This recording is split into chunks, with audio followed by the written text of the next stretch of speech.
আমার ব্যক্তিগত মন্তব্য যদি কেউ আহত হয়ে থাকে সিম্পলি আমি দুঃখ প্রকাশ করছি। শিক্ষার্থীদের ফার্মের মুরগি বলা প্রসঙ্গে ক্ষমা চাইলেন শিক্ষামন্ত্রী আনোম ও এহসানুল হক মিলন। সংসদে এক বক্তব্যে তিনি বলেন, আমার ব্যক্তিগত মন্তব্যে যদি কেউ আহত হয়ে থাকে তাহলে আমি দুঃখ প্রকাশ করছি। আমি কাউকে উদ্দেশ্য প্রণোদিতভাবে কিছু বলি নাই। টানা বৃষ্টি, জলাবদ্ধতা ও বন্যা পরিস্থিতির মধ্যেও এইচএসসি ও সমমানের পরীক্ষা চালিয়ে যাওয়ার সিদ্ধান্তকে ঘিরে দেশজুড়ে ক্ষোভ আরও তীব্র হচ্ছে। পরীক্ষা স্থগিতের দাবি থেকে শুরু হওয়া শিক্ষার্থীদের আন্দোলন এখন রূপ নিয়েছে শিক্ষামন্ত্রীর পদত্যাগের দাবিতে। বুধবার পরীক্ষা শেষে রাজধানীর উত্তরা থেকে শিক্ষা মন্ত্রণালয় অভিমুখে লং মার্চ কর্মসূচির ঘোষণা দিয়েছেন আন্দোলনরত শিক্ষার্থীরা।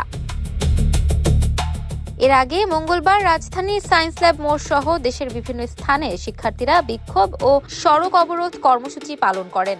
পরে আন্দোলনকারীরা ঢাকা মাধ্যমিক ও উচ্চ মাধ্যমিক শিক্ষা বোর্ড ঘেরাও করেন। দুপুর 2:30টার পর বোর্ডের সামনে জড়ো হয়ে তারা শিক্ষামন্ত্রীর পদত্যাগ সহ 3 দফা দাবিতে স্লোগান দেন। পরিস্থিতি শান্ত করতে শিক্ষা বোর্ডের পক্ষ থেকে আন্দোলনকারীদের প্রতিনিধি দলকে আলোচনার জন্য ভেতরে যাওয়ার আহ্বান জানানো হলেও শিক্ষার্থীরা তা প্রত্যাখ্যান করেন। তাদের বক্তব্য, দাবি পূরণের বিষয়ে স্পষ্ট ঘোষণা না আসা পর্যন্ত আন্দোলন চলবে।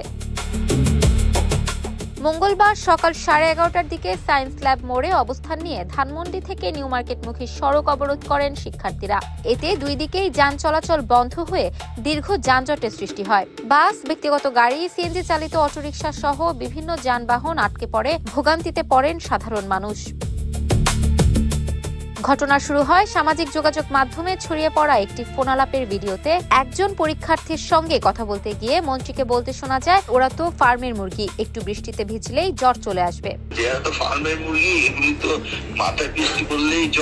অভিযোগ রয়েছে রোববার রাতে রাজধানীর একটি কলেজের এক শিক্ষার্থীর সঙ্গে হোয়াটসঅ্যাপ কলে এই কথোপকথন হয় শিক্ষামন্ত্রীর। ভিডিওটি প্রকাশের পর থেকেই পরীক্ষার্থী, অভিভাবক ও সাধারণ মানুষের মধ্যে ব্যাপক সমালোচনা শুরু হয়। অনেকের মতে এমন মন্তব্য দুর্যোগের মধ্যে পরীক্ষা দিতে যাওয়া শিক্ষার্থীদের দুর্ভোগকে খাটো করে দেখিয়েছে এবং চলমান আন্দোলনের ক্ষোভ আরও বাড়িয়ে দিয়েছে। ইফাত আর আইরিন, ক্যাম্পাস টাইমস।